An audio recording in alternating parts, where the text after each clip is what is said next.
melatih pernapasan secara teratur, di samping meningkatkan kebugaran tubuh, juga terbukti dapat menghasilkan kekuatan yang luar biasa.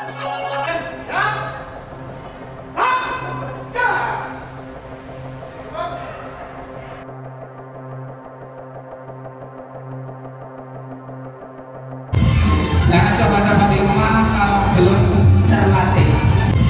Jangan coba-coba di rumah kalau belum terlatih. Sedikit demi sedikit, ya, sedikit demi sedikit, ya, sedikit demi sedikit, ya.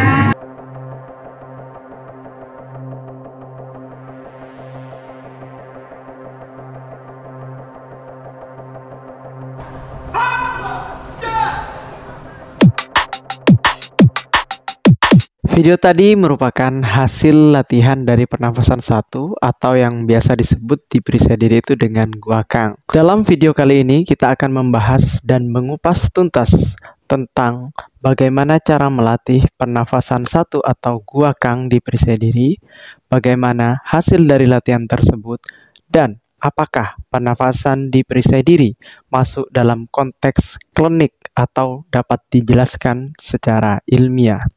Untuk itu, jangan kemana-mana, tonton video ini sampai dengan selesai. Jangan lupa di like, comment, share, dan subscribe. Tentang bagaimana cara melatih pernafasan 1 atau guakang, maka tonton video ini sampai habis. Sebelum saya menjelaskan tentang itu, maka saya ingin menjelaskan terlebih dahulu tentang hasilnya. Hasil daripada latihan pernafasan guakang 1 atau bisa disebut dengan pengumpulan energi seperti yang sudah digambarkan di video di awal. Selain memberikan pengajaran jurus-jurus bela diri, perisai diri juga melatih pernapasan untuk para siswanya yang sudah berusia di atas 17 tahun dan disesuaikan menurut tingkatannya.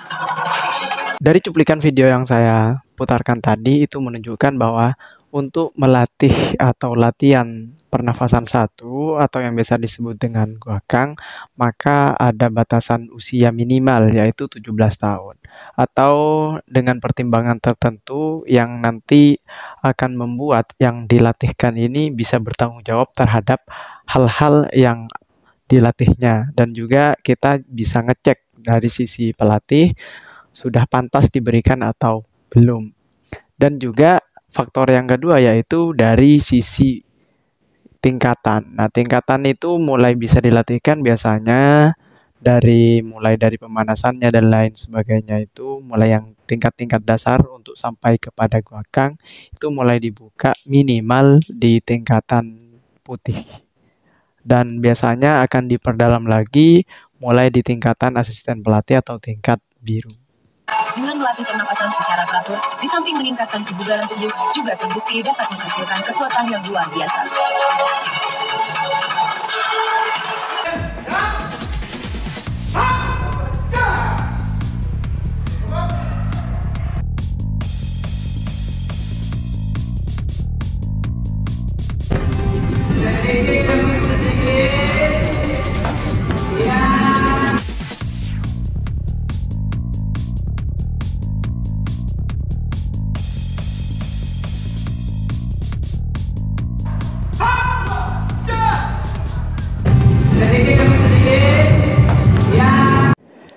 Nah, itu tadi merupakan salah satu video yang juga merupakan contoh dari hasil latihan guakang atau pernafasan 1. Nah, sebenarnya tujuan dari pernafasan 1 itu adalah untuk mengumpulkan energi, atau dalam bahasa lainnya supaya energi cadangan dalam tubuh kita itu bisa diatur kapan harus keluarnya. Salah satu contoh daripada energi cadangan itu adalah seperti ini. Semisal kita biasanya hanya mampu berlari ya secepat, anggaplah ini hanya sebagai analogi ya. Anggap di kisaran angka kecepatan 10 misal gitu ya, dalam kondisi normal. Tetapi dalam kondisi tertentu yang dalam kondisi-kondisi darurat, semisal kita dikejar oleh anjing atau kita dicari-cari orang, dikejar-kejar di belakang yang kondisi kita menganggap sebuah ancaman atau darurat gitu ya. Biasanya kita akan lebih cepat larinya daripada yang seperti biasanya atau dalam kondisi normal. Ya, bisa di angka 11, 12 sampai ke 13 mungkin. Nah, seperti itulah.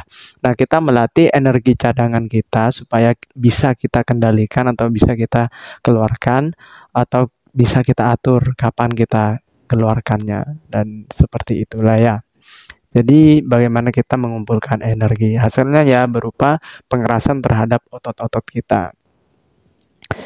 Nah, terkait bagaimana cara melatihnya sebenarnya simpel, cukup hanya ya namanya pernafasan. Nafas itu ya akan ya antara tarik nafas, tahan nafas, dan keluarkan nafas. Itu aja.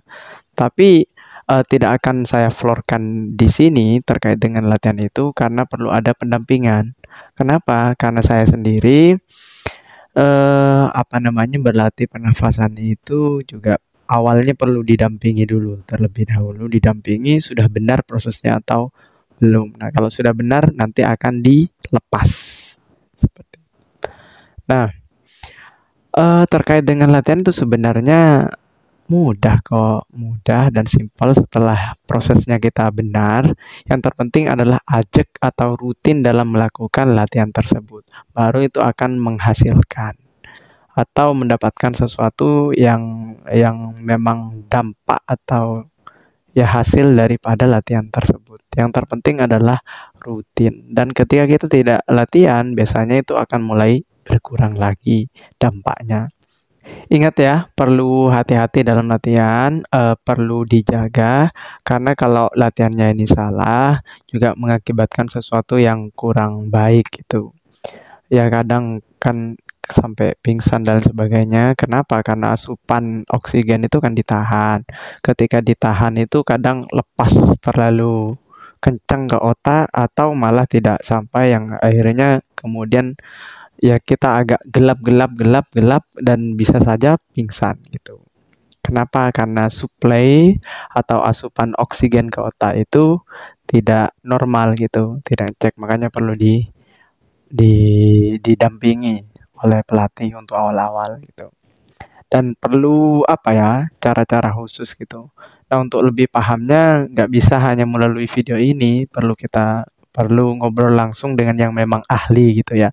Saya tidak mengatakan saya ahli, tapi perlu latihan langsung ke yang ahli atau yang sudah pernah menguasainya. Pertanyaan selanjutnya, apakah pernafasan ini klinik atau dapat dibuktikan secara ilmiah?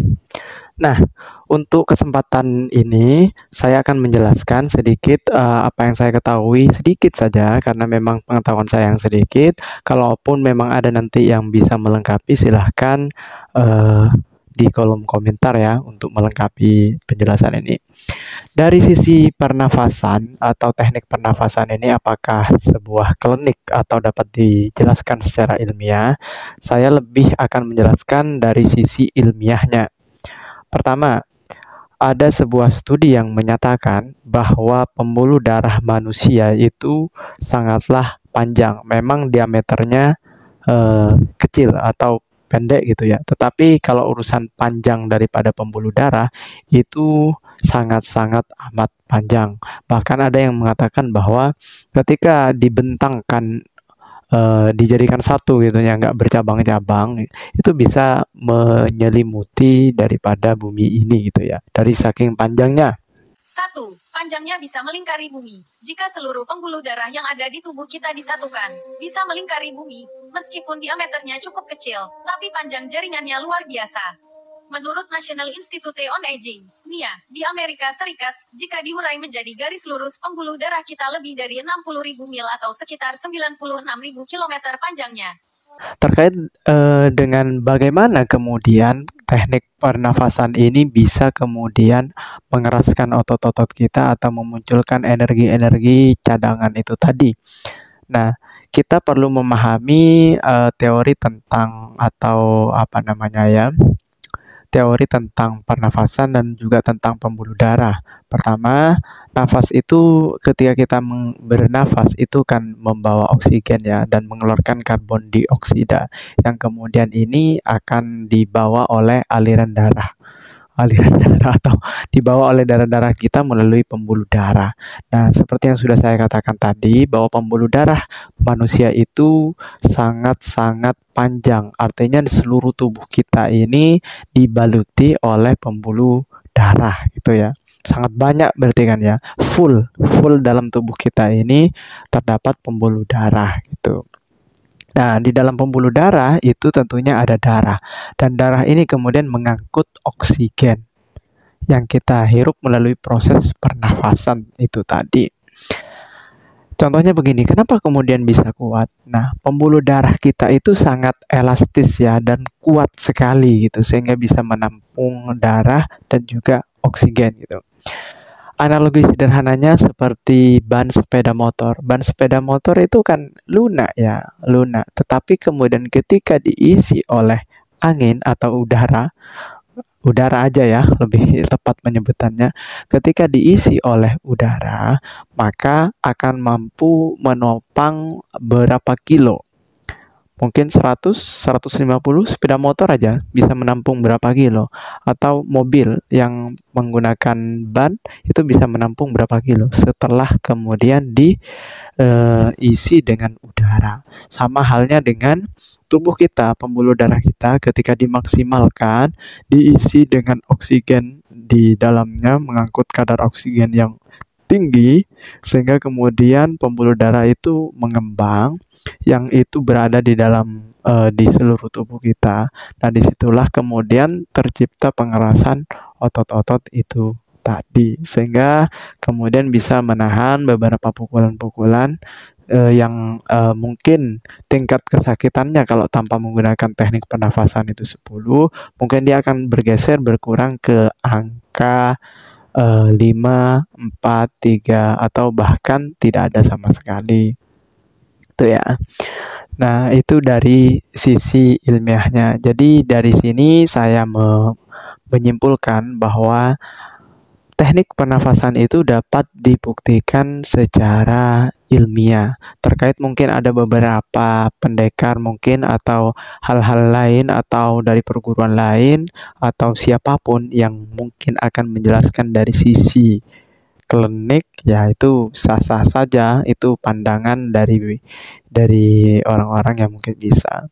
Kan suatu bidang pun atau suatu benda pun dapat dilihat dari beberapa sisi gitu ya. Mungkin saya dapat melihatnya dari sisi ilmiahnya gitu ya. Mungkin juga ada orang lain yang melihat dari sisi-sisi yang lain gitu ya, gak ada masalah gitu. Itu adalah nanti akan menambah wawasan kita tentang teknik pernafasan. Jadi itu ya, kesimpulan saya menyatakan bahwa teknik pernafasan itu dapat dibuktikan secara ilmiah gitu. Jadi tidak bisa saya tidak menjelaskan dari sisi kliniknya karena mungkin ada orang lain yang mungkin bisa lebih menjelaskan di sisi itu. Monggo. Saya lebih kepada sisi ilmiahnya karena akan mudah ditangkap dan dicerna oleh otak. Karena kalau sudah di sisi mistis itu sulit dibayangkan dengan otak ya. Itu hanya sisi ya percaya dan tidak percaya gitu. Itu aja, kurang lebihnya mohon maaf. Assalamualaikum warahmatullahi wabarakatuh.